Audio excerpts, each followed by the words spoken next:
Good morning અને હર હર મહાદેવ મિત્રો, સ્વાગત છે તમારું એક નવા ફૂલ વ્લોગમાં.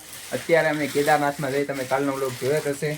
તો હવે અત્યારે દર્શન કરવા જાય છીએ અને પછી નીચે ઉતરવાનો છે એવો પ્રોગ્રામ કરેલો છે. તો બધાએ પોતપોતાના બેગ પેક કરી નાખ્યા છે અને હવે બધા રેડી થઈ ગયા છે દર્શન કરવા માટે. ને હવે દર્શન કરવા માટે જાય છીએ. જે થોડોક અત્યારે તે છાંટા આવે છે એટલા માટે આપણે રેનકોટ પહેરીને જવું પડશે દર્શન કરવા માટે. તો હાલો હવે તમને પણ દર્શન કરાવી દઉં અને હું તે દર્શન કરી દઉં. તો મિત્રો આપણા દર્શન થઈ ગયા છે અને અહીંયા ભીમશિલાના દર્શન કરવા માટે આવ્યો હતો. જો મંદિરની પાછળનો ભાગ છે અને આ છે ભીમશિલા. તમને ખબર જ હશે આના વિશે. તો એમના પણ દર્શન થઈ ગયા છે અને આગળથી પણ તમને દર્શન કરાવી દઉં હમણાં. ફાઇનલી મિત્રો અમારા નસીબ એટલા સારા કે નહીં, મંદિરમાં પૂજા કરવાનો ચાન્સ મળ્યો અમને. ચારે મિત્રોએ પૂજા કરી શાંતિથી અને મસ્ત દર્શન કર્યા. અંદર મંદિરને જ્યોતિર્લિંગને સ્પર્શ કરવાનો અમને મોકો મળ્યો, માથો ટેકવાનો મોકો મળ્યો. આનાથી વિશેષ તો શું હોય? હર હર મહાદેવ, હર હર મહાદેવ. મિત્રો મસ્ત દર્શન થઈ ગયા છે અને હાલો તમને પણ હવે દર્શન કરાવી દઉં.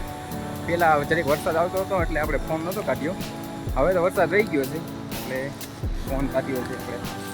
ને આ ઓલું આ બધી અફવાઓ તો આઘારે જો હવે બિલકુલ સેફ થઈ. એમને તો આનંદ છે. જો મસ્ત વાત, મજા આવી જાય અહીંયા. મસ્ત દર્શન થયા મહાદેવના. એનાથી મોટી વિશેષ વાત જ નથી કાંઈ. એટલે કંઈ નહીં, બેસ્ટ. અને આ મિત્રો પાછળનો ભાગ છે, તમે જોઈએ હશે રીલ્સવાનીમાં કે અહીંથી ઓલું પાણી નીકળે એ બધાને આપતા હોય પ્રસાદી રૂપે. એ ભાગ છે અહીંયાથી જો. અને આ મંદિર છે પાછળનો ભાગ. તમને આગળનો ભાગમાં અમને દર્શન કરાવી દઉં. વરસાદ નથી આવતો ને ત્યાં મસ્ત તમારા પણ દર્શન થઈ ગયા. જ્યાં આજુબાજુમાં આવા મહાદેવના મંદિરો છે. મસ્ત અત્યારે શણગારેલું પણ છે અને જોઈ લો તમે, મસ્ત એકદમ નજારો જોવાલાયક છે. અત્યારે ભલે થોડોક વરસાદ આવે પણ નજારો જોવાલાયક છે. તમે જુઓ એકવાર. અને અત્યારે પબ્લિક પણ ઓછું છે ને એટલે શાંતિથી મસ્ત દર્શન થઈ જાય છે. કઈ વાંધો આવે એમ છે નહીં.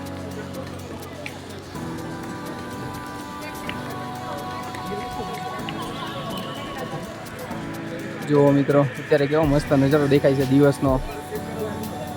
રાત્રે તમને થોડુંક ઓલું લાગતું હશે કારણ કે લાઇટિંગ બાઇટિંગ હોય ને તો પાછળનો વ્યૂ મસ્ત ન દેખાય ને. પાછળ જો તમે ઓલો બરફવાળો પહાડ દેખાય. હા હા હા, મસ્ત નજારો દેખાય છે. જોઈ લો.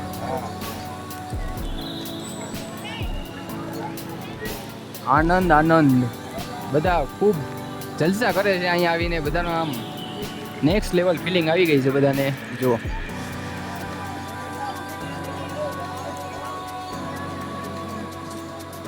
મિત્રો હવે થોડા ઘણા ફોટા પાડી લઈ અને પછી આપણે નીકળીએ. હવે અહીંયાથી ડાયરેક્ટ નીચે જ જવાનો પ્લાન છે.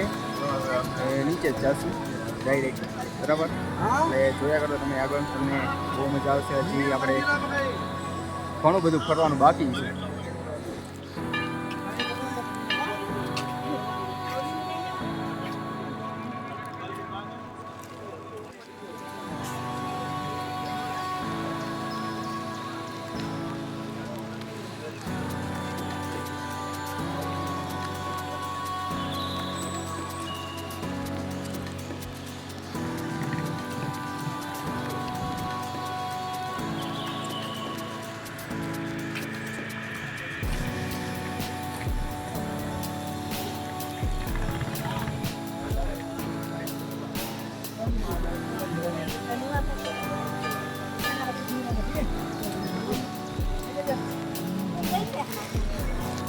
દર્શન કરીને હવે નીકળી ગયા છીએ નીચે તરફ જવા માટે. અને અત્યારનું વાતાવરણ તમે જુઓ ને, એકદમ નજારો જોવા લાયક છે અને મજા આવે છે. તો આવું નવું વાતાવરણ હોય નીચે ઉતરીએ ત્યાં લગી તો મજા જ કંઈક અલગ છે. જુઓ મસ્ત વાતાવરણ અત્યારે દેખાય છે. ને હવે અમે જાય છીએ નીચે. જો બધા જેવા તેવા છાંટા આવે છે એટલે બધો વરસાદ ને એવું કાંઈ છે નહીં. એટલે એના માટે રેનકોટ પહેરી લીધો કે આપણે છે ને સામાન બામાન કાંઈ પલ્લે નહીં. બાકી જોવો નજારો. ને અહીંયાથી ચરણ વહેતું જાય છે નીચે તરફ. જો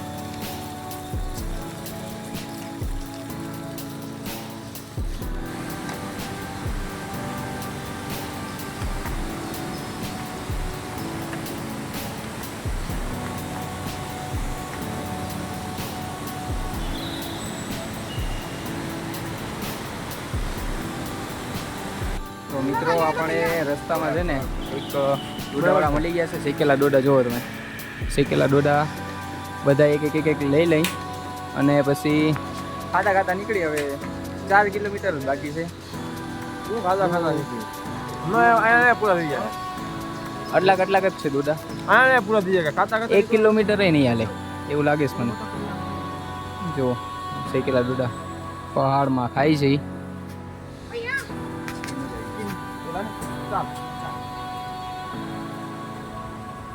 હા જો મિત્રો આપણે નીચે ઉતરી ગયા છીએ ગૌરીકુંડે. તમને ગૌરીકુંડ દેખાડી દઉં. જો આ છે ગૌરીકુંડ કે જ્યાં ગરમ પાણી આવે. જો બધા નાય છે, હાથ પગ ધોય છે. અને હવે ફાઇનલી અહીંયા પહોંચી ગયા છીએ. 2 વાગ્યાના નીકળ્યા હતા આપણા રૂમેથી. 2 વાગ્યાના અત્યારે 5:20 થઈ છે. ફાઇનલી આપણે ગૌરીકુંડ પહોંચી ગયા છીએ. હવે અહીંથી સોનપ્રયાગ જવાનું છે. ત્યાંથી આપણી ગાડી પાસે આવી જશે. પછી ગાડીવાળાની યારે પાછી. મિત્રો સોનપ્રયાગમાં નીચે ઉતરી ગયા અને અહીંયા જ તે રૂમ રાખી લીધો છે. અને બધા ફૂલ થાકી ગયા છે. હવે આજની નાઈટ અહીંયા તે કાઢવાની છે. જો આવો એને એક રૂમ રાખવામાં આવ્યો છે આપણે. અને હવે કાંઈ નહીં, ભૂએ જ જવું છે ડાયરેક્ટ. કાંઈક પહેલાં ખાવાનું મળી જાય, ખાઈ લઈ પછી ડાયરેક્ટ સુઈ જાય. કારણ કે થાક એટલો લાગી રહ્યો વાત જ પૂછો. 3.5 કલાક થાય ઉપરથી નીચે ઉતરવામાં. મારે તો મિત્રો આપણે ફ્રેશ થઈ ગયા છીએ અને હવે જાય છીએ જમવા માટે. કારણ કે સાંજ મળી ગઈ છે હવે જમવા માટે જાય. મિત્રો આપણે અહીંયા આવી ગયા છે હોટલની બહાર. અને જો અહીંયા આજુબાજુ છે ને હોટલ જ છે ઘણી બધી. અને આ મેઇન રોડ છે. તો આપણે આ હોટલમાં રહેલા છીએ અને હવે જમવા માટે આવી ગયા છીએ આપણે. જો હવે દાદરા નીચે ઉતરવાના છે અને પછી ટેબલ ગોઠવેલા છે. આપણે જમવાનું છે અહીંયા.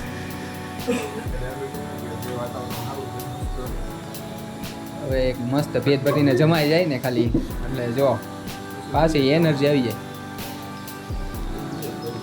શું કેવું છે યાર? હમણાં 2 દિવસથી કેદારનાથમાં એકલો નાસ્તો જ કર્યો છે.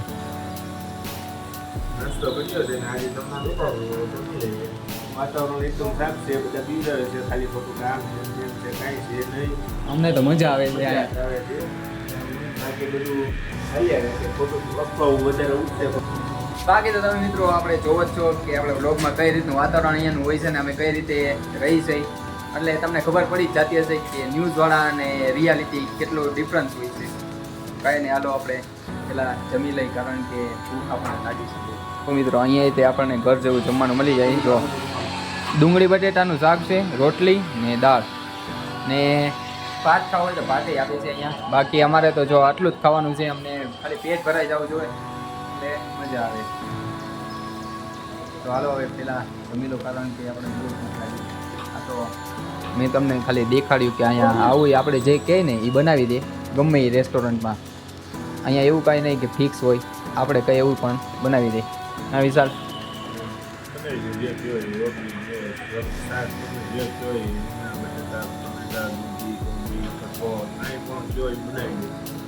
તમને મજા આવે જમવાની. તમે કહો તીખું બનાવી દે, મોડું રાખો, થોડું મોડું રાખો, મીડિયમ જેવું કહો એવું બનાવી દે. તમને મજા આવે જમવાની. આમ તમે સમજો ને તો તમને ઘર જેવી ફિલિંગ આવી જાય. કારણ કે આપણે ઘરે એમ જ કહેતા હોય કે આજે આ ખાવું છે, આજે આ ખાવું છે.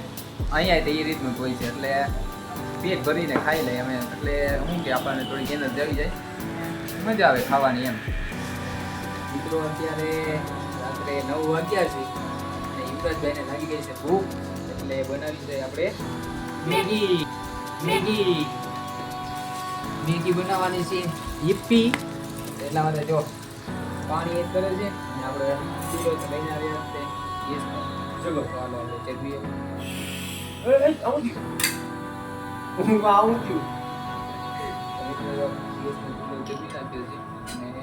પાણી મૂકી દીધું છે ગરમ થવા.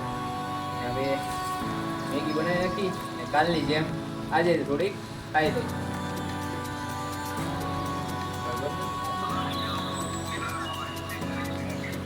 અમારા ચૂલો છે. તો મિત્રો જો અત્યારે મેગી બની ગઈ છે, યુવરાજભાઈ બનાવી છે ને હવે એ ખાય છે. જોયા ભાઈ તારે લેના ચાર્જમાં મૂકી વાપર. હા નેટવર્ક આવે ને ભાઈ, નેટવર્ક શું કરવું ભાઈ, કરી દઉં છું. જેવું જેવું હા હું નેટવર્ક આવે ને ફોન કે હું કરી નાખશે. મારું તો 1% પૂરું થઈ ગયું ભાઈ. ઓય નથી મારો કાપો. તો ઈપી મેગી આવી બનાવી છે રસા વગરની. મને આ ચોકો તો રસા વગર ખાવાની મજા આવે. આવામાં પેટ ભરે છે. અમારે યાર જમવા આવ્યો નહીં.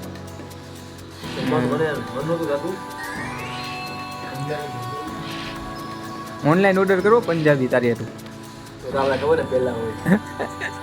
મિત્રો જોયું તમે, રોટલી ને એવું બધું અમે કહીએ ને તો ના પાડે ને હમણાં પંજાબી ને નાન આવે ને તો ચોંટી પડશે પહેલો. હરિદ્વાર જાય છે પાછા. આવું બધું છે આનું ખાતું. હવે મિત્રો આપણે પ્લાનમાં થોડોક ચેન્જ થઈ ગયો છે. બદ્રીનાથનો અત્યારે થોડુંક અત્યારે અલર્ટ આપેલો એવો બધાને મેસેજ આવેલા છે, એટલે અહીંથી હરિદ્વાર જવાનું છે. પહેલાં હરિદ્વારમાં 1 દિવસ રોકાવાનું છે અને પછી હવે ખબર પડે કે ક્યાં જવું.